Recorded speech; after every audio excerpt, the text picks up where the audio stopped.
Good morning, everybody. Good afternoon, good evening, wherever you are.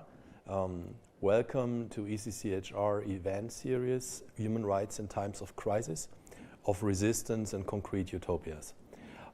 This event was actually planned back in 2019 together with our cooperation partner, the Federal Agency for Civic Education, obviously as an event in presence together with workshops, because even by that time we were aware that we as human rights organizations are facing a multiple and very complex global crisis, climate crisis, crisis of water, of food, growing authoritarianism, which requires a new discussion with new actors, with other actors than the very close human rights community.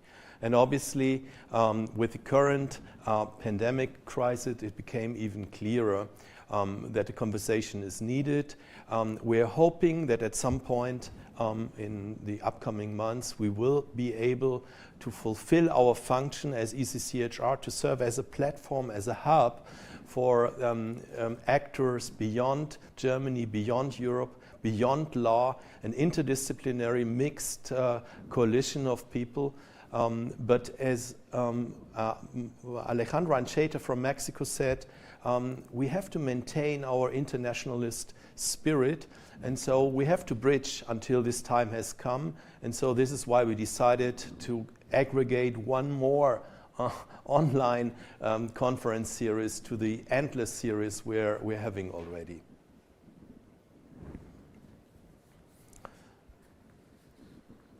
Hello, everybody. Our opening event today, we're very happy to have two guests, which are friends and colleagues. The first is Alejandra Ancheita from Mexico. She's a multiple awarded human rights lawyer, the founder and director of ProDESC, our partner organization. Hello, Alejandra. How are you today? Hi, Wolfgang. Thank you for inviting me. Thank you for maintaining the space of collaboration and also communication. I'm happy to be here. Thank you, Alejandra, and hello, Joshua. And with Joshua, it's even more sad because he planned to come here. He drove 78 kilometers with his bicycle last week in London to get a visa. You would ask, why does he need a visa? He is a professor and long-standing dean of the University of Middlesex University. He's the acting director of minority rights. He needs a visa because he still has an Indian passport. He got it, and then new travel restrictions are in place right now. So welcome, Joshua. I hope to have you soon here, but meanwhile, we have to do it like this. Hello. Hey, Wolfgang. Hey, Alejandra. A real pleasure to be here with you electronically.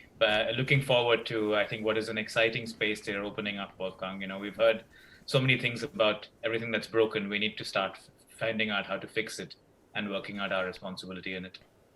Yeah, thank you both.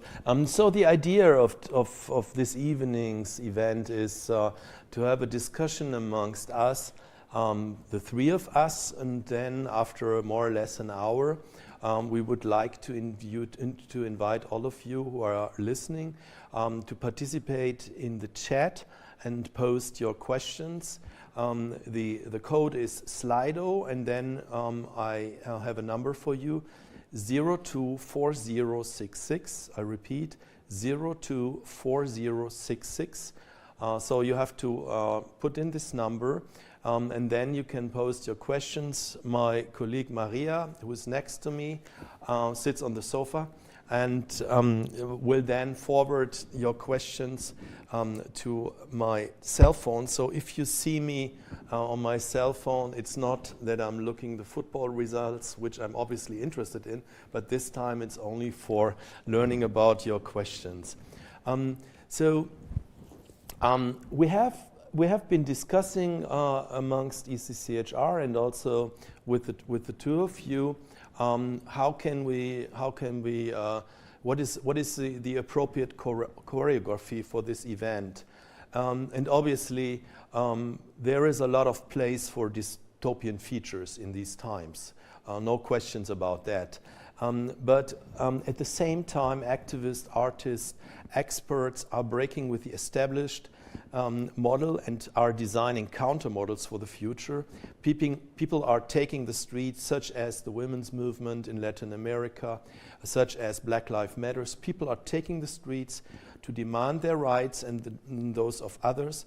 And also human rights organizations have expanded during the last decades their repertoire to include legal actions, legal interventions. So that's promising, and this is why we tried to start with a slightly optimistic vision, and we call it the concrete utopia of human rights. And the concrete utopia tries to catch the ambivalence, the contradiction between what Jacques Derrida calls the infinity of justice, a state of the world which we probably will never achieve, and the struggle in the here and now, the struggle for human rights in the here and now. Though concrete utopia means that we have a human rights program enshrined in the Universal Declaration of Human Rights and in numerous conventions. But obviously the state of the world is for many people is a misery. Still, we as human rights organization, as human rights lawyers, we have certain tools to work now and not to get lost in an abstract utopia. So this is why we choose the idea of a concrete utopia. But obviously, one cannot rule out the fact that we are in a period of profound transition, and human rights organizations such as the three represented here and our networks cannot just go on with business as usual. And this is why I want to invite you to discuss a new program for the human rights, a decolonial program, a feminist program, an ecological problem, always along the social questions, and also a broadening of the program of contact, broadening historically, thematically, geographically, and also including new actors. We have to organize an interdisciplinary discussion, which isn't taking place. We are too much incarcerated in our own areas of work, where we are experts. Many of us are doing, those who are here, but also all those who are working in human rights are doing an incredible important work, but it's obviously not enough and not interlinked enough, not connected enough with other movements for human rights, or for what you sometimes could phrase as a broader program of human rights, but what you could also phrase in another way: the fight against inequality, the fight for the fight for a feminist approach towards the world, the fight against the climate crisis. You can use the category of human rights to at least catch some of the problems, but you can also use other categories, you can use other perspectives, and that is something we as human rights lawyers, we as human rights organization have to learn, have to communicate, have to discuss with others. And that is obviously, that was not easy before the current pandemic crisis, because we are all aware of the fact how unequal the world is, even in our small community. We are here at a much more privileged place with access to many more resources. And the world is obviously a little bit safer than back in Europe than in other parts, and we see this now. But obviously, as well, climate crisis as the pandemic crisis show very well one cannot act within national boundaries to really challenge this state of the world. One has to develop a global approach. One has to develop what we call globalization from below, multilateralism from below. And this is not only the task of the states. We have to think of a relation with the states institutions, with regional and international institutions, as well as a relation to social movements, which play an incredibly important role. As I said, Fridays for Futures, Black Lives Matters, and the feminist movement in Latin America, to name only some movements, who show very well how important it is to take the streets, to be there in person with your corpses and express your demands. But we have also to develop sustainable and continuity of political actions, and it is quite difficult to organize amongst this variety of actors in such different parts of the world, working on such very different topics. So Cesar Garavito, whom we invite later on in this series, talked of an ecosystem of actors. I would rather call it a sociotope or a socio-system, but it means that we have to accept contradictions, ambivalences amongst us, different positions, but we have no chance to overcome power, and this is something I strongly demand from the human rights movement. We have to be critical towards power. We have to be critical towards power without being dogmatic. Obviously, sometimes we need the courts, sometimes we call the courts, sometimes we need the states, but sometimes we are in strong opposition to the states. And that is something we need to discuss, much more self-critical, much more self-reflexive than it has happened in the last decades. In fact, the human rights movement, or however you want to call it, all over the world, got bigger and bigger, especially in the global south, something which is not really considered by writers and theorists in London, New York, and in Berlin. It got female, it got younger, so we have now lawyers and activists all over the world fighting against injustice. And that needs somehow to be framed in a broader narrative without neglecting the differences amongst each other. So that is something often discussed, but not often enough. And that is also something which is too often discussed only when others invite us to have this discussion. Mainly funders or mainly bigger institutions, but it has to be a self-organized discussion amongst us, where we have to define in a new way our relation to other actors. So that is in a way the first couple of thoughts I have, and I want to share with you.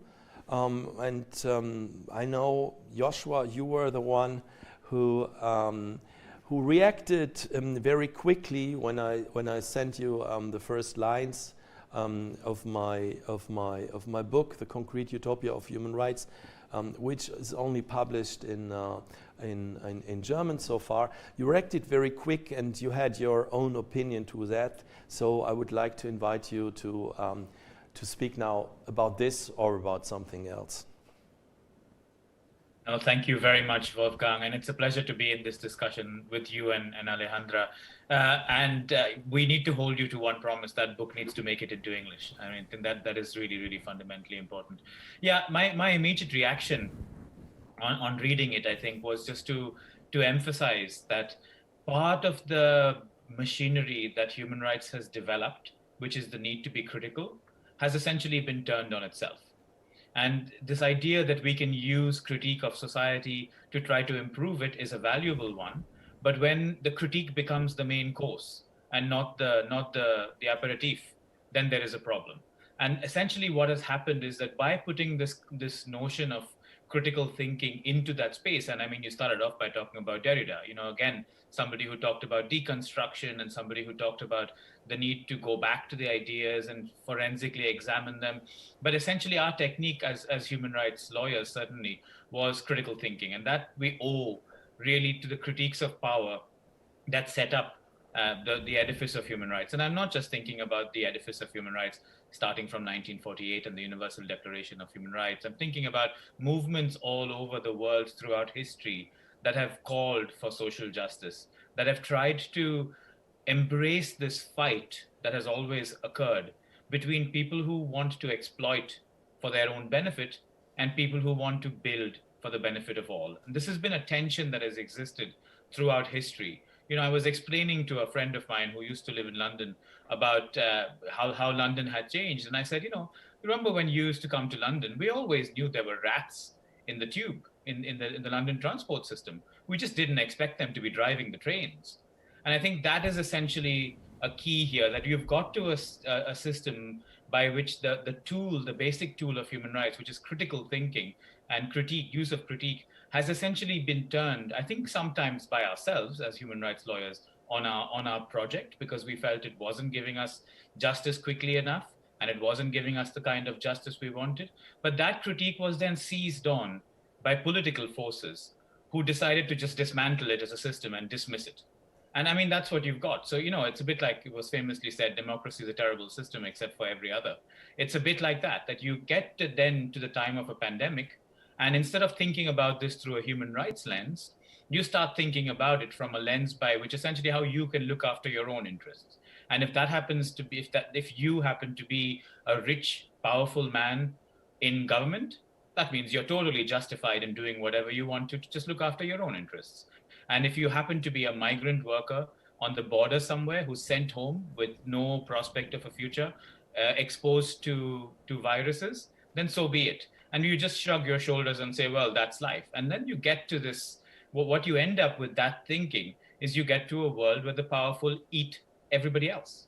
And I think the really exciting thing about the book that you've written, which I've only had the pleasure of reading the introduction to, with some help from Google Translate and your own attempt to contextualize it, I think what it's trying to do is to set out this basic call, the underpinning call of human rights, which is the burning desire of activists, women and men all over the world in various states of privilege and poverty, essentially this quest to try and work for the common good and to build a society where your accident of birth will not decide who you are and what you can do. Thank you, Joshua. Alejandra, you want to immediately react to that?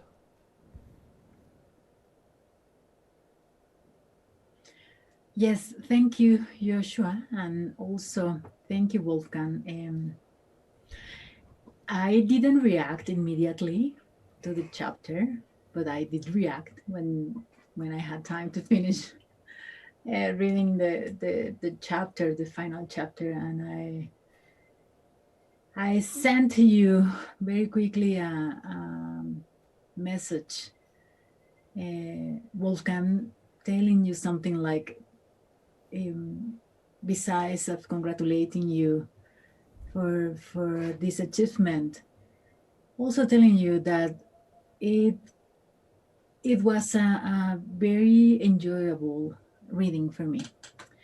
And taking in consideration what Joshua was also pointing out, some of the elements that I would like to underline from the chapter and the discussion that we had 2 years ago, probably 3 years ago, when we were thinking in how to reframe human rights as a powerful tool, no, in front of this environment that we were living before even the pandemic, that was telling human rights are not any longer useful for achieving justice, social justice. And what we were thinking at the time, and your book also addressed, was principally some of the elements that Joshua say.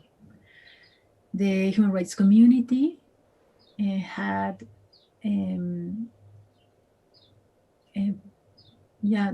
developed projects and have developed some strategies for making evident injustice around the world. But one of the links that we need to recover, and you say it in your book, is the link of how human rights are also useful for social movements. You were talking about feminism, the feminists around the world, but specifically the feminist movement in Latin America and in other countries from the global south. You were also talking about the Black Lives Matter movement and their core demand of equality, achieving equality. And the other element that was very interesting and for me and resonates with the work that we have been doing in ProDESC is the indigenous movement, not only in Latin America, but around the world, and how the indigenous movement had already an environmental agenda, and how all these social movements are already from several years talking about what we need to change, but in some way, the elite of the human rights movement ignore those social movements. And you are bringing this discussion about how to be self-aware about our own power, but also how to be aware of our utility as human rights lawyers and identifying that we are part of the strategy of those social movements. We are a tactic of the historical strategy that those social movements are developing, but we are not the center of the struggle. So that was very, very interesting for me. And I think those points are core points for the discussion that we need to keep doing among human rights defenders and human rights lawyers, but also with social movements. The other thing that I would like to say is that you were, of course, as always, doing this very intellectual reflection about human rights and social movements and what is our role. But for the first time, I think so, and it is probably not true, but I will say it like that. I saw in your writing that you were also talking about feelings. And that was for me very refreshing, I have to say. You were saying that it is also about feelings, such as recognition, respect, and dignity, but also about powerlessness and frustration. And I think that is something that we need also to talk in our strategies and in the impact that impunity and lack of access to justice is having in our lives, but also in the relationships that we have with other human rights defenders and with social movements. And I think that is the call for this conversation. What is the new utopia for human rights? And some of the discussions or the reflections that we had together also with Joshua was related to bringing again the political content to human rights framework. And as lawyers, we can't do that by ourselves. We have to be involved in social movements, and we have also to learn again how to read the power. You were describing that our reaction for several decades was reacting against injustice created by the governments or the states. But more than ever, we need to read the other powerful actor that is making deeper the social injustice, which is the economic power. And we have an opportunity working on mechanisms of corporate accountability, but that opportunity will last only if we can create long-term strategies along with communities and people that are directly affected. And you pointing out that in your book, and I think those are some key guidelines for the further discussion. I will leave it there. Yeah, thank you both of you.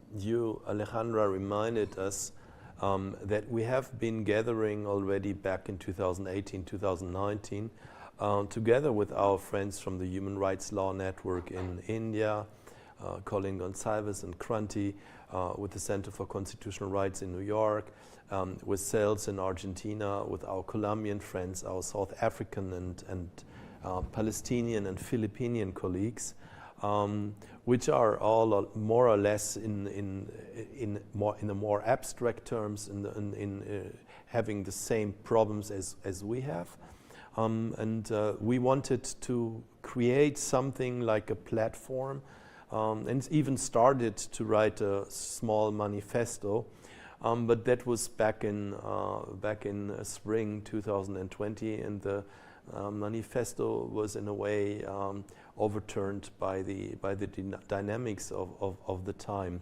Alejandra, thank you very much also for pointing to the movements, and I want to add some short remark to that, because what I found so interesting about the feminist movement, Black Lives Matters, and the ecological movement, and of course the historical workers' movement in back from the 19th century, was that there was no questions for this movement that there are ups and downs, that there are victories or small gains of territory, but then there are also defeats. That is part of a political struggle. That is part of a political struggle which tries to reconcile theory and practice. But it doesn't put of course, it always needs a certain level of self-reflection and self-critique, but it never puts in question that it's necessary to stand up for workers' rights, to stand up for women's rights, to fight against ecological disaster. And that's a big difference to the human rights movement. The human rights movement is questioning itself in a way which I found inappropriate. And from my point of view, it has to do that we are too much dependent from funders and from, let's say, media attention.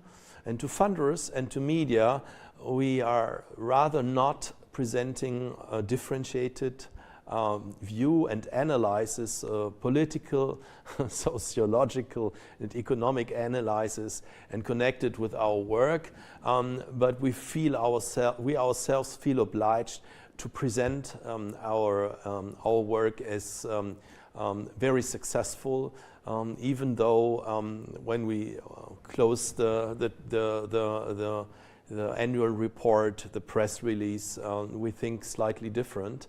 And that is something I think all of us feel that has to be changed. And so in this regard, we not only have to learn from the historical movements, but also and that is something I would like to propose, and I would like to hear your opinion. If we see ourselves embedded in this larger trajectory of historical movements for rights, for the rights of all, for all rights for all people in the world, if we see ourselves in this trajectory, and that is also referring to you, Alejandra, we actually might feel a little bit better, because then we don't consider the small, period in time we are active as the most important in this much larger history of struggles, but we feel connected to people who, under much more difficult conditions, fought for their and the rights of others, and suffered much severe defeats than we are facing right now. And I think that at the same time should the spirit should be internalized by us, and it should give us, on the one hand, the motivation for the struggle, and on the other hand also, the right to sit down at some point and say, this is not enough, and we have to face that. So. What I find interesting is, I think there is no disagreement amongst us about this, because we all expressed it in our terms. But what I would like to know from both of you, and you can decide who wants to start, is how to organize, first of all, a discussion between us, the loose network of human rights organizations, and all the other actors whom we named in this last 30 minutes. Given, first of all, even before this current crisis, but even now under these conditions, how do we connect? How do we communicate? How can we overcome the differences, the different conditions?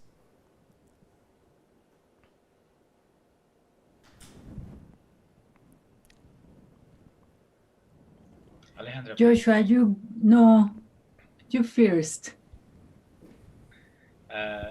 It's a very good question, Wolfgang. I mean, and first of all, let me say also that, in a sense, it's a fine balance we have, right? Because in pointing out injustice is still fundamentally a part of our DNA. We still have to do that, and we have to do that, and that means that, I mean, Alejandra's recent cases as well, even yesterday, you are exposed in this role to the worst kind of desperation and human suffering that exists on the planet all the time. So on the one hand, you see that, and for every 100 instances that you see it, you can act possibly in 20, and in those 20 instances, you can really, really make a difference in probably 5. So the odds are pretty terrible in that sense. So it's very difficult in that kind of setup to also then be thinking more positively about what needs to be done. But I think that is the challenge that each of us individually has to take on, that we have to stop admiring the desert and stop, eulogizing and becoming even more and more articulate about the spread of the desert and how bad it is. And we have to start sowing the green seeds. We have to start connecting those dots, and we have to start on those little edges and hope that it'll take on. So your question really pertains to how do we do that. So first of all, locating ourselves in the way that Alejandra did when she spoke, in the middle of all of those kinds of movements, is important for our own mental sanity and for the justification of our own project. We're not the first people to do this, and we won't be the last people to do it. I would love to think, I mean, in your concrete utopia, I would love to arrive at the utopia where we are the last people to do it, where we don't have to worry about these kinds of issues anymore. But in that sense, that utopia, I think, is beyond reach. I think the struggle will always be there, and there will always be the struggle against the human nature to dominate. Whether that domination comes from a particular gender or ethnic group or religion, there'll still be a human nature to dominate. And so as long as there's a human nature to dominate, there will always be a need for a struggle to make sure that domination is countered in some shape or form, and that equality and inherent dignity and worth is spread. So locating ourselves in those movements is important, not for a self-congratulatory session, but for validity and for validating our own task to ourselves and to the communities we work with, even though we might only reach 5 of the 100 instances we see. But the next bit is really the crucial one. And that's what I like most about your book, the locating it to the current contemporary movements in other silos who don't necessarily use our human rights language, but who are struggling for the same thing, the struggle to reign in dominance.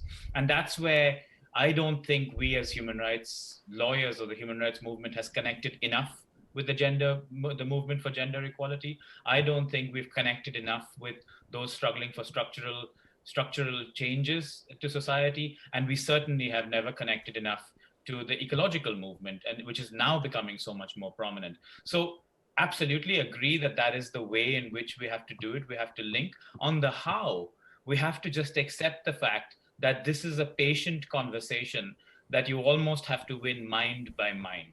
Because don't forget, in addition to these movements, we need to connect, and connecting to those movements might mean compromising on the language we use. We may not be calling it human rights. I don't mind what we call it. If it's a quest for social justice, obviously the human rights element is the specific value add we can bring to the equation.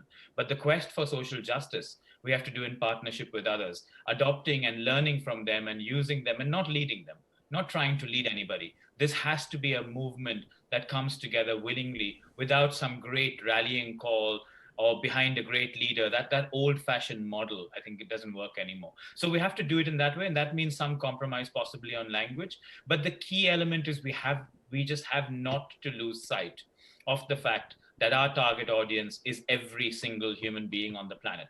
And that's the one lesson that we got wrong very much. We turned human rights into some expert-driven legalese that the common woman or man in the street wouldn't understand. This was something technical.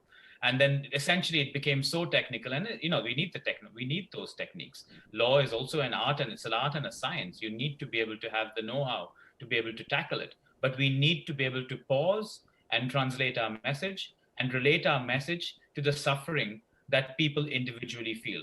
At the moment, the reason that human rights is not central to the current discussion is because the people who are facing that suffering have believed what has been told to them, which is human rights is not for you. That's just about, in Britain, they say that's about giving prisoners and terrorists a fair ride. It's not about trying to ensure that there's adequate healthcare for children or there's adequate educational opportunities for migrant workers.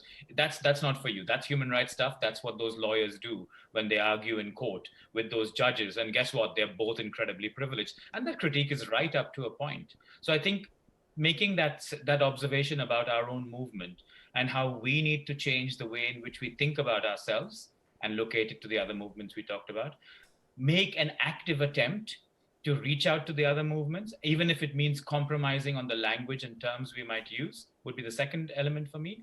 And the third element is understanding what went wrong in the way in which human rights was kicked off its perch by essentially charlatans. Let's face it. These were not people who had the well-being of every individual in their hearts and minds. These were people who wanted to seize power, and they saw the challenge that human rights presented as threatening them. So they decided to kick it hard, and they constructed a narrative. Of course, the story about the control on the media, the fake news, all part of it. They constructed a narrative to go to that ordinary person on the street and essentially take away the one tool that they might have had to be able to fight the injustice, and that was human rights. Thank you, Joshua. And I would like to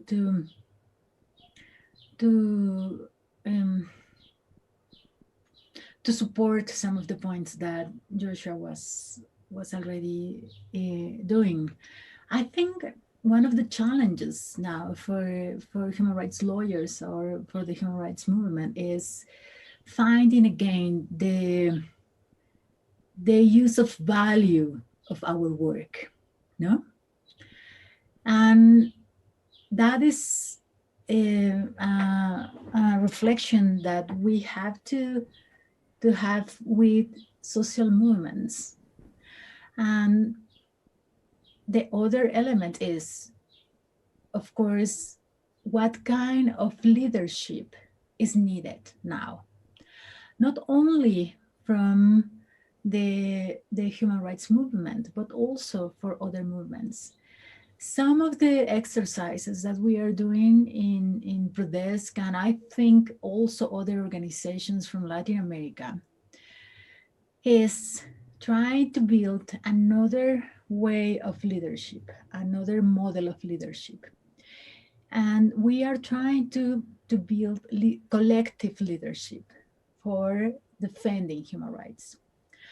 And that also implicates for human rights lawyers and for human rights organizations, the traditional ones, the more established ones, to deal with power dynamics, which is something that we are always very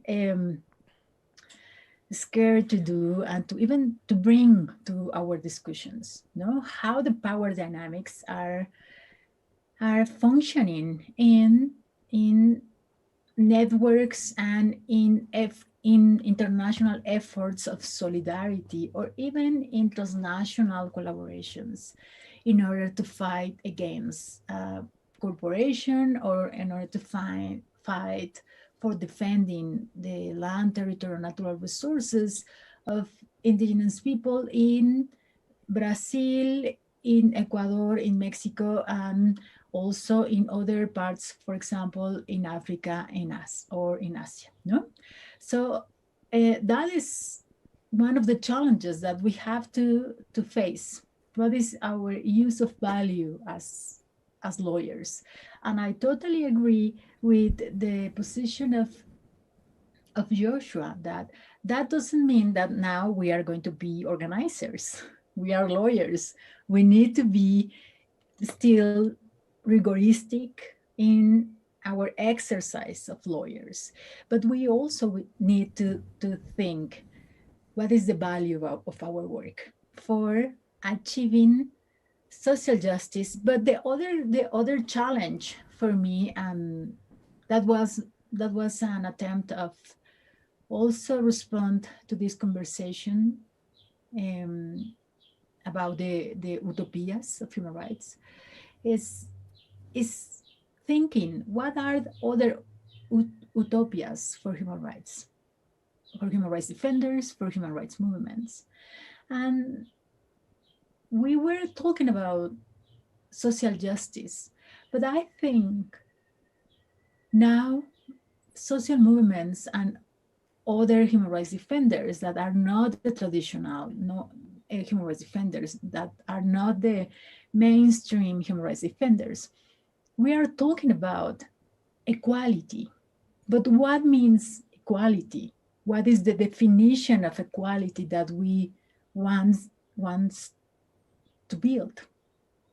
Because social justice is not enough if we don't understand equality in the perspective of people that had been historically excluded and subordinated. I was yesterday talking about this concept, and feminist in Mexico and a Chicano feminist, Cristina Rivera Garza, was doing a prologue. I don't know what is the word in English. Prologue, yeah, to this very interesting book written only for women, Mexican women, which is Tsunami. That is the title of the book. And Cristina Rivera Garza talk about the reflections of all these women in the book. And she pointed out what means equality for women. What means equality for the different ways of being women in a capitalist system and also a patriarchal system. And she invited us to think what kind of equality we want to build as women, as a feminist. Because I'm going to say this in English, and I hope the translation works. I don't want to irrespect anybody in the audience. But she's asking, like, of course we want equality, but we don't want to be equally fucked to other sectors of the population that are also asking for equality. So we need to define what is equality from the sectors that had been historically excluded. And for us as human rights lawyers, we need to be involved in those reflections and to reframe our strategies with those concepts. It's not any longer about what is saying the international human rights law only. We have to keep using all the tools that we already have.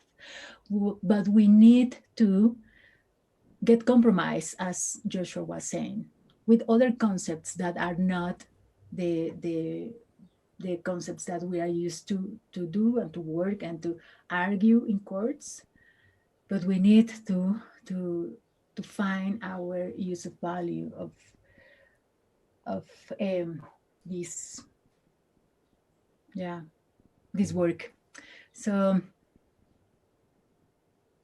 the other element that I would like to say is, the other part of the reflection that I would like to bring is, we have this permanent thinking related to what kind of justice we want to achieve. And we are always looking for the perfect justice, no? The more comprehensive justice. And Amartya Sen already talked about this. He's reflecting about what do we need to do. We are expecting perfect justice for the construction of perfect institutions applying law, and that is not any longer useful. We need to build other perspective of an other idea of justice, thinking also that we are not going to achieve perfect justice, but we are able to build a less unjust world. And I think that gives us another task as human rights lawyers and human rights defenders. I will leave it there. I don't know if I was just... No. It's a perfect bridge. The perfect justice, perfect institutions, a perfect world justice system is obviously a goal which diplomats and politicians and probably lawyers of the world might aim for, but I guess we have a different understanding of justice, which comes closer to Derrida's infinity of justice. And in this regard, I would like to turn back to Joshua and ask the both of you the question, are we really so, did we really fail, as you put it, Joshua? Is the history of the last 25 years of the human rights movement, of human rights organization, not also in some regards a success story? Because first of all, I would basically name 3 dates. One is since 1998, since the Pinochet arrest, we are aware of our own abilities to even circumvene the state's passivities and the unwillingness of states and of the international community to put some of these most egregious criminals, such as Pinochet and his colleagues, on trial. And it was not only quite successful, but it was also inspiring in many regards. And also, in a way, and all our 3 organizations, I think, are examples for that, we were also able to overcome the traditional focus of the traditional human rights organization on political and civil rights, and marry the fight for political and civil rights with the fight for economical, social, and cultural rights. And it's a relatively new development. I remember 10 years ago, it was much more difficult to find allies in this struggle as now. I think Alejandra, you are, I mean, you have it in your name, and I think you can also perfectly describe how difficult it was at the beginning by funding this funding the organization. And the third data I want to give is actually whereas law was traditionally, of course, law is still a very ambivalent tool, often used by the powerful elites, and lawyers all, often stood side by side for the states and the economic elites. But my observation is that we have been able, as networks of lawyers, to democratize law. And I found it one of the most thrilling experience while traveling. I found it to go to the most remote places, and there you find lawyers, groups of lawyers struggling for whatever rights are on stake right there. And I think these are three developments which are important to mention without ruling out your critique, Joshua. So how would you describe, or can you subscribe to this description of the last 25 years? Absolutely, and thank you for giving me a chance to clarify. Let me put it this way. Human rights have been a spectacular success. No qualifications. Human rights have been a spectacular success. It's in our expectations of what human rights can do that the failures start coming in. And it's in the possibilities that human rights opens, and the avenues that we could actually go through in holding power to account and dismantling structural discrimination that we see the failures. So as a process by which you can gain accountability, create a standard, provide victims' rights, develop economic, social, and cultural rights. I mean, your work, Wolfgang, at ECCHR is spectacular. Alejandra, your work in Mexico is spectacular. The work that Colin and HRLN do in India, these are spectacular successes that come against incredible odds. If I can characterize it, these are essentially victories that are being won one by one victim at a time. And they are incredibly successful for those individuals who we managed to serve in that particular way, no question about it. The second big success I would point to is when you go back, and 1998 is a key date for many, many other reasons as well. If you look at the extent to which human rights has become central to all legal systems and constitutions and statutes, that is a stunning that's a stunning success too. So no qualifications on that. I think the failure element that I'm talking about comes from the fact that we have, in a sense, human rights is one cog in the wheel that tries to achieve social justice. And essentially by using this cog and developing this cog, mainly through the notion of critique, what we did was we put a tool out there that could be taken out from the fight just against the powerful to be used by anybody against anybody. And what it did is actually it provided the powerful with a tool to be able to attack us with, because we too, in that spectacular success, became powerful as a consequence. And we became a political force as a consequence. That doesn't mean we are a political force allied to a given party, but we all professed social democratic views. We all believed in equality. And that, I guess, placed us in some kind of a spectrum, in some kind of a political spectrum. At least it clearly identified who we were not. Let's put it that way. While it might not have identified who we exactly were in a political sense. And actually who we were not were people who were very much aligned with the commercial powerful interests. And that led an opportunity. So, I mean, absolutely, I want to just emphasize, and I'm glad I got the opportunity to clarify that human rights have been a spectacular success. Human rights can also do a lot more. And it's that lot more that we have to do. And I think that's the point in history we are poised at now. So we get the success of the last 25 years. You get a massive backlash against it in the last 5 to 7 years. And this really, you used to think about 2016, lots of things happened. As I joke with my friends, 2016 was when I gave up the game of prediction, because I got 2 predictions badly wrong in 2016, in the US election and in Brexit.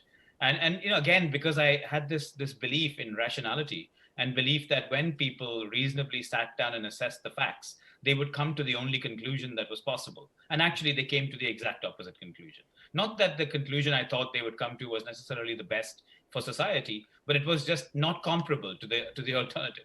And so in a sense, that's where we are at now, injecting the human rights content back in, seeing and locating our role alongside other communities that struggle, and finding a way to collect that mass will for a better future into something that will truly benefit all in that better future, and not the some who can use numbers games, turn democracy into a game of numbers, and then mislead enough people, and that's it. You can seize control of a state, and that's what we've seen now.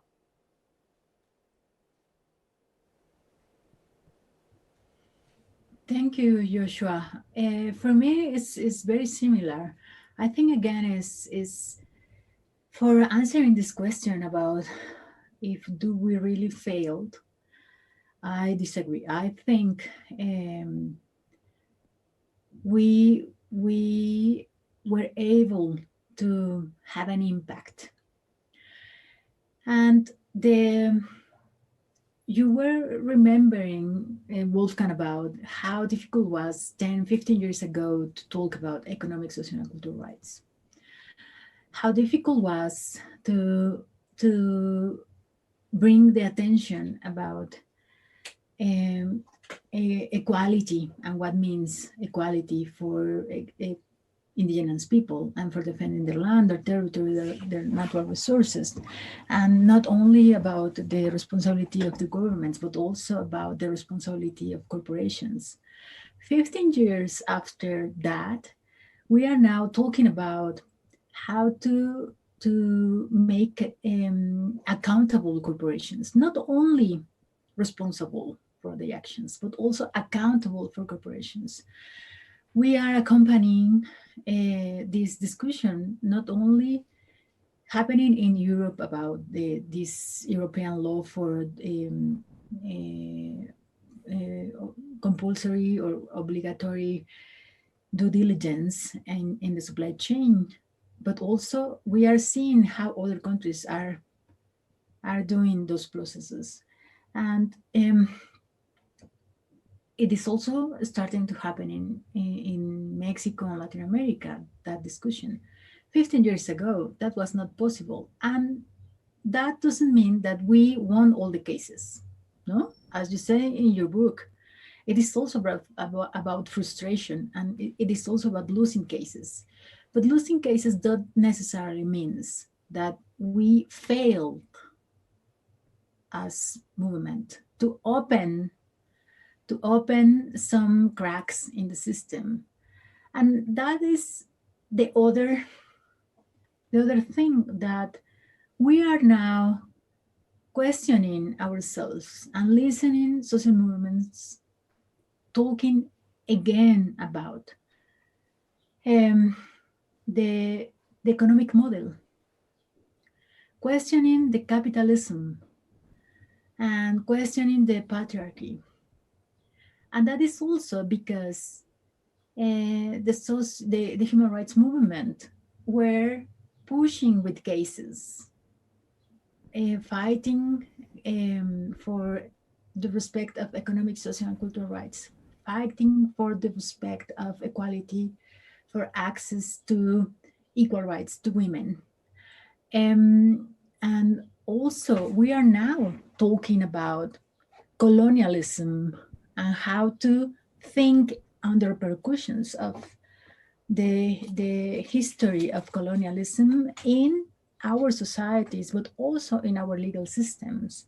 So the traditional perspective and the traditional analysis of why the human rights movement failed, which I don't agree, I already said, is saying that we are using the law to create this imagine of, well, we win this case, it's a paradigmatic case, and we are showing that it's possible, but also because it's an exception,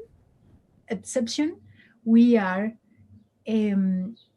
making stronger the system. That is part of the narrative of powerful people saying, well, human rights are even helping us to legitimize the system. And what we are seeing in the reality and what we are seeing in the advance of the narrative and the discussion of social movements is the contrary. They are using those cases, those specific cases, to say it is possible and we are going to fight for this. This is just one example of what we can achieve. And that is the success of human rights movement, the human rights movement. How people on the street are using part of our language to keep pushing and keep fighting against inequality and to questioning. It is not about only the law, it is about the economic system. And that is part of the work that we did for 20 or 30 years, pushing these concepts and saying it is doable, even with the weight of the powerful narrative of corporations saying and some states saying economic, social, and cultural rights are not rights, are only aspirations, and we'll see if we can achieve those social aspirations. And now we are talking about rights, and we are talking about demanding these rights, and people are being organized around this narrative. And I think that is the success. But again, is who is defining success and who is defining failiness, no? And for me, we have an impact. We are successful, but we are not the only ones, and we are not the face of the real change. Again, we are just a tool of people that have and had been doing that historically, as you also say in the beginning, the change, the real change. But we have a use in that. We have a role to play. And we need to be organized in play more efficiently that role for supporting all these people. Thank you, Alejandra. I would like to put some of the questions on the table which were posted to us. And actually, you talked about one topic already. So the question is, could the speakers talk about the concrete ways to bring human rights litigation and social movements together? So you anticipated this question somehow. But I still would like to ask you, but first ask another question. I still would like to ask you to explain a little bit more what you just laid out in more abstract or general terms. So how can we bring together human rights litigation and social movements? That would be the questions to you, Alejandra. And the other question was asked, are there any recent initiatives or projects being carried out in linking human rights litigation and social movements? And I would like to first ask Alejandra to answer the question, but secondly ask you, Joshua, the very unfair question, about the link between human rights organization and social movements. Who should talk about whom, how, about what, with what purpose? I know this is very, very unfair, but I think, Alejandra, will you give a couple of minutes to think about an answer? Well, I will try to answer the question in the best way that I can. Well, we can see, for example, in the link between litigation and social movements in the situation of the fight of Black Lives Matter, no, in the United States. I know it's something very general, but we don't have the time to go deeper to explain this. But for example, organizations and lawyers from the United States organize themselves to support the demands of groups created in this movement of Black Lives Matter. And there is a network that is called Lawyers for Black Lives Matter. That network was also created by a young lawyer, not only her, but also with other lawyers. But she was one of the leaders of thinking how lawyers can support social movements. And this young lawyer is Purvi Shah, and she was working also with another young lawyer, Mina Jagangat. Mina is going to kill me because I probably mispronouncing his last name. And they create this very interesting network that were prepared to go to the judiciary system in each state to support and to bring out from the jail to Black people that were demonstrating and also demanding their rights on the streets. No, and that is just a very small example. Here in Mexico, and I think in America Latina, have a more extended history of lawyers working with social movements.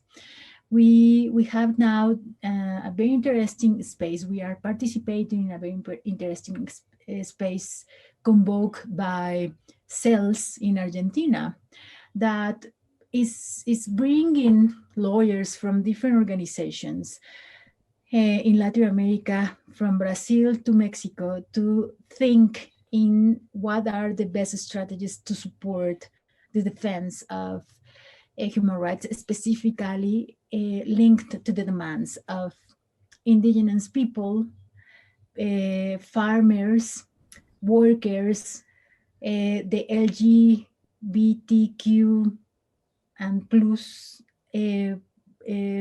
movement, gender equality, and we are having meetings and we are deciding how to work together, and we are also challenging the economic elites in our countries. So that is another example. Here in Mexico, I can say, for example, all the work that ProDESC and other organizations are doing in defending the land, territory, and natural resources of indigenous communities against the government and against transnational corporation. It is one example of how working with what community is having implications at the national level, because other communities now are also seen as a possibility to preserve their territory and their land. And they have their own movement. They are asking us for advice in their strategy, but they are the ones who are doing the decision making. And there is a very, very extent movement of lawyers working in this perspective. And I can say, for example, also Namati is another network that is working around the world, trying to support social movements and working with not necessarily traditional lawyers, but also with this figure that they have, the paralegals, no, training paralegals, what we called in Mexico or in ProDESC communitarian human rights defenders. They call them paralegals, and those paralegals are the ones who are also supporting legally communities and the social movements. And for example, right now they are the ones who are working together with people in Myanmar, no? And I mean, the thing is, examples are there, but the mainstream human rights movement and the mainstream media and the mainstream people are not paying attention to that. And this is a moment to pay attention. Things are happening, not now, for several years. No, thank Just you. Yeah. Thank you very much, Alejandra. Let's pay attention. I completely, I'm sorry. No, I completely agree with you, and I also liked your point about to point to Argentina, because Argentina is in fact an example where many different movements go together, and you can see that part of the pandemic times, everybody is going on the streets on the 24th of March, the anniversary of the military dictatorships, and the Madres de Plaza de Mayo, one of the most important historical human rights movements, turns to the young women and says, "We are all feminists." That is something that shows how social movements and human rights organizations can be reconciled. And when I asked an Argentinian friend of mine, she was saying, this is probably the characteristic of a country which has been affected by gross human rights violation in the near past, and so we kind of are aware of the value of being united, and not seeing the differences, but not seeing them as exclusive silos, as you said it. Sorry, Joshua, you wanted to say something again. No, I completely agree with Alejandra's analysis 100%. And let me just put the two names that she stumbled over, since they're from the same part of the world that I am. Meena Jagannath and Purvi Shah have done an excellent job, I think, in terms of Movement Lab and linking that. And it's a very good example. But Wolfgang, your Argentinian example holds true. I would say the Human Rights Law Network's approach holds that true. I would, in fact, say when Alejandra says that mainstream human rights, I think that is essentially Western human rights. In the rest of the world, these are movement-based responses. Human rights has come about as a response to a specific problem of entrenched need that's not being met by the state. It's not come about as an attempt to hold people who are guilty for crimes against humanity. It's different. The Western tradition of human rights growing out of the need to punish the perpetrators of crime is quite different, and it's as laudable and justifiable. But it's quite different to the tradition in many other places in parts of Africa that we work in as Minority Rights Group International, for instance, where human rights are resulting as the ultimate, as something of a culmination of a need from a movement that's asking for help to interlocutors to try and get their needs met. So in a sense, if one of your tests, and your kind of complicated and curved ball question to me about the what and the how, essentially I would say it's already happening. It has been happening for a long time. It's not a concrete, that element of the concrete utopia is not one that we have to strive for in many places. Those links are automatic. The Chipko movement and the founder, the originator in India died very recently. I mean, that green movement in India goes back, and it used human rights as a tool to hold power to account. The movement for right to food was a people's movement that then culminated in the taking of a case and the winning of a case by our colleague Colin Gonsalves in the Human Rights Law Network. So these links are very, very deep, and I think that in many places the links between the human rights activist and the other activists is paper thin and doesn't often exist. That these are just activists. Some of them work in the human rights world, some of them work as social workers, others work in service provision, but that distinction is quite thin. The difference is that the human rights people are the ones who decide that they should go to court to fight to win that particular element of social justice. So in a sense, I think listening, to answer your question about the how, listening and viewing those movements and getting away from thinking about human rights as a limited tool to hold power to account for crimes against humanity, and that's still important. But going beyond it, and you in ECCHR have done that constantly. I mean, your two notable cases this year, one is on crimes against humanity, and the other with Alejandra is on holding corporations to account. So you do that. It's happening already. I think what we have to perhaps do is to be more humble in listening to the movements around us and making sure that the movements around us, especially in the Western world, understand that there is a value add that human rights can bring to it. I think that's the key. And for that, we have to approach them, we have to make those overtures, but we have to also do so in a manner where we are willing to serve those kinds of causes and not willing to set the agenda.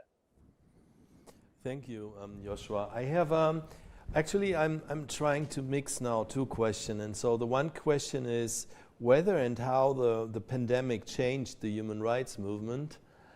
And the second question is, could Alejandra and the others speak more about her invitation to put more feelings into human rights strategies? What would this look like, and what transformational power can it carry? And so the reason, obviously, why I mixed this question, because I think it's to start to answer the question, and that is something Alejandra referred in her first contribution to something I wrote, is I found it incredibly difficult to think alone, to write alone, and to work alone. And I think that is something which came more to light in these pandemic times. And obviously the fact that we have to lead this conversation this way is incredibly harmful to everything we are planting and we have to develop. But I want to aggregate even one more question from my point of view to two things you were saying. So please keep in mind, how did the pandemic change the movement? How did it change our feelings, our state of mind? But let me add a little bit more, because you, Joshua, said at some point, and I agree to you, we have to do a lot more. What does that mean for us as persons? I mean, we are already all working at the edge in normal times, and especially now in pandemic times, where the joyful part of the whole work is completely lacking. So how should we deal with this demand to do more? And the other thing is connected to something you were saying, Alejandra. On one hand, you demand that we work more in collective, and on the other hand, I find it sometimes very difficult to speak about feelings, because the feelings are my personal feelings, and to even use the word I in such a conversation is sometimes outruled, which I understand. I understand the rationale behind it. But I think it also hinders us from talking about feelings. When we rather like to talk about a very vague we, rather than talking about ourselves and putting our feelings on the table. So I don't know who wants to start. Alejandra? No, Joshua. Go, Joshua. I'll do as I'm told. Yeah. So how did the pandemic change? I think, in a sense, Alejandra mentioned these two incredible women, Mina and Purvi. That I'd start with that example, for instance. They have been involved. Wait a second, Joshua. I'm sorry. I'm now interrupting you because Mina just intervened. And so I brilliant. think, so you can directly respond to her. So she's asking, do you think human rights is expensive enough to meet the demands of social movement? I agree that human rights hasn't failed, but I don't know if it's enough. How do we expand the discourse to support the transformation of political and economic systems demanded by feminists, Black, Indigenous, LGBTQ+, etc. movements? Fantastic. Well, hi, Mina. Great to have you on the call. I think your example at the moment where you're trying to reach across to the health community and to try and understand the dimensions of vaccine delivery globally. That's a classic example in relation to the question we were asked about how the pandemic has changed things, where you literally see groups of people reaching out across their silos to try and engage. Is it important? Is it expansive enough? I don't know the answer to that question. I think it has segments. I think we all are sitting down even on this call with bits of the answer. I think the key is going to be to have and to foster a platform by which we can bring all those bits together in such a way that the sum of the parts is much greater than the whole. I think that's going to be a big challenge. And, in a sense, the pre-pandemic world, if we can refer to it as that, was characterized by civil society movements like ours, who were essentially in a race against each other for limited funds. And so in a sense, we never ever had a possibility, or we never perhaps fully grasped the possibility of collaborating. And one of the things that attracted me so much to ECCHR and to working with Wolfgang was that he was very, very different in his approach with that. That there was this constant attempt to reach out and to build movements and to try and find out and to listen. And I think that was key. And I found that to be very, very powerful as an idea. And, you know, you can see evidence of it here now. You know, you've got a random conversation midweek and you've got some very incredible people who join, because that is an energy in and of itself. Where will it go and how we will mobilize it? We don't know. And in a sense, this is one of the beauties of that ride, that I don't think it has a leader and a vision necessarily in the same sense. We all have a common goal. And that goal is to make sure that every single individual on this planet, whatever their status might be, whatever their abilities might be, and wherever they might be, essentially, we will create a system by which we will maintain the importance of the inherent dignity and worth of that individual. And that's a common idea. How we get there will differ very significantly in Mexico, in New York, in Berlin, in London, in New Delhi, in Taipei. It will really, really vary. And I think that in a sense is a driving force. On the subject of feelings, I mean, and again, I think, Wolfgang, I was quite touched as well reading the chapter, and I think you need to know you're never alone. Yeah, we've always got us with you on that particular journey, even though it might mean speaking through a screen like this one. But essentially, in a sense, harnessing that power is important. And the feelings element for me is the fact that the biggest stories and the most stirring stories that I find, and I started off life as a journalist, so I was very much interested in the stories. The biggest stories are how individuals overcome the tremendous odds that they face to make it. There's an inspiration to that. All our most inspirational stories come from that, come from struggle, and come from winning that particular struggle. But somehow in the world of human rights, when we work at it, we take that element out, because as lawyers, we want to be seen as being objective and not subjective. And I think, in a sense, you, and again, Wolfgang, you in particular at ECCHR, have really embraced this notion of working with artists. And you've really taken it very seriously, because actually, almost at their heart, the artists and the writers, and almost at their heart, they are driven by the similar kind of seed of this intense burning for social justice. So I think that is one of those elements that we can maybe try and tap into more. I hope I answered the questions. Alejandra? Yes, well, I think it is necessary to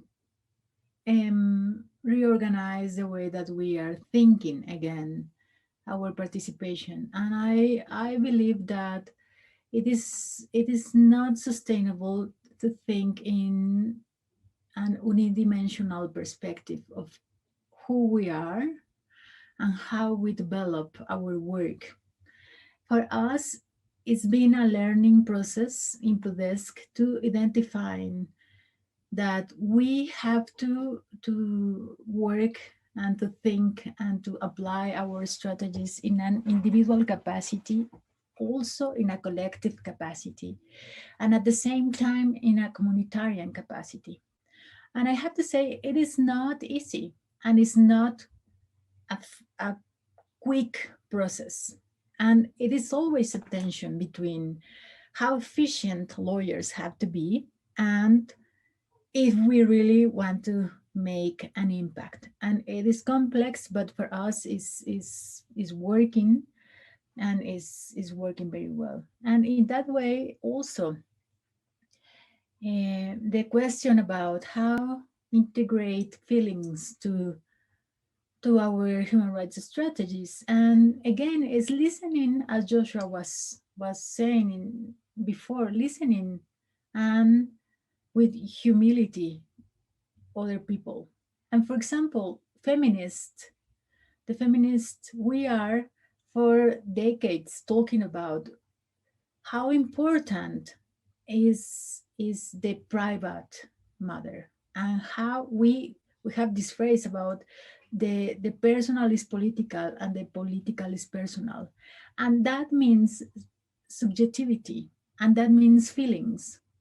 And we have to create this narrative, this very theoretical and complex narrative, in order to enter to this patriarchal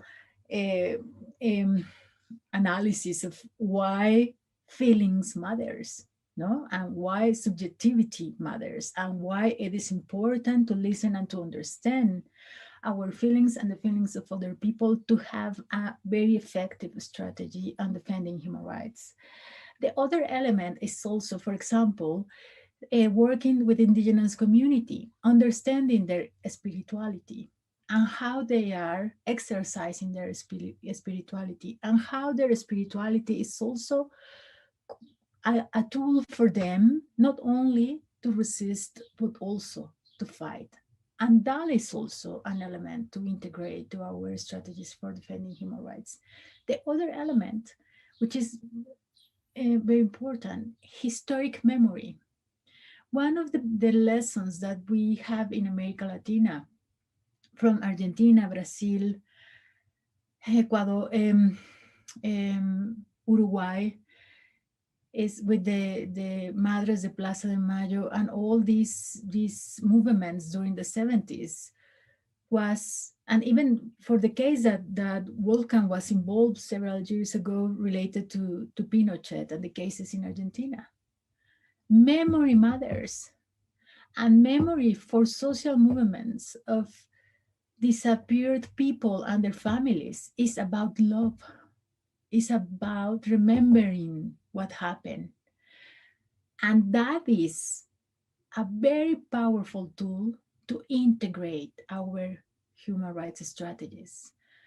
And it's still happening. It's happening in Mexico. The crisis of people disappearing in the hands of the government, but also in the hands of the organized crime is overwhelming. And who are the ones who are fighting for finding their sons and their daughters are the mothers and the fathers. They are organized and they are remembering and they are demanding. And they are the main demand is we want our sons and our daughters alive because we love them. And nothing is more powerful in a legal strategy that understanding that individual message, the collective message, and the impact in the community of those feelings. So, yeah. Thank you very much. Thank you very much to both of you, Alejandra and Joshua. We have to come to a certain end because we are going to put this video on the website so everybody can share it. And also we want to cut a podcast with the most thoughtful contributions of this Berlin evening. I would also like to thank the translator into German, the technicians, the crew of technicians who sit in front of me, whom you can see, and my own team of ECCHR who sits on the sofa right to me. I would also like to thank to those who participated in the chat, and let's quickly answer like 3 questions. One was, why are you sitting there? The 3 of you, it's a fair question, and I know that from the registrations that many more have contributed much more to this conversation, and I promise you the moment will come when all of you and all of us sit in one room, and there will be definitely more and a more comfortable space to chat. And also these are questions which deserve to be carried out in a coffee place or at a bar. Then I would say we could grab deeper. We have 2 more questions, what we do about those who don't feel affected by your work. I think that is something we have to think about. And there is another question, what do you do about those who cause inequalities in order to broaden the scope of your work? I would say this is a question I will pose to my colleague Miriam Sage-Maas, who is moderating the next session next week, June 2nd at the same time, and she's going to talk with Katharina Pistor about her book, The Code of Capital, and it touches upon some of the issues we have been talking about today, the ambivalence of law and how important it is still, on one hand, to understand the restrictions of the law and the fatal role of lawyers in the construction of this misery we are facing, but on the other hand also the possibilities for a lawyer to revert this process. So this is going to happen exactly in 1 week, and so thanks to everybody, and have a nice day, have a nice evening, and hope to see you soon in the screen or better in person. Thank you. Thank you very much for hosting it.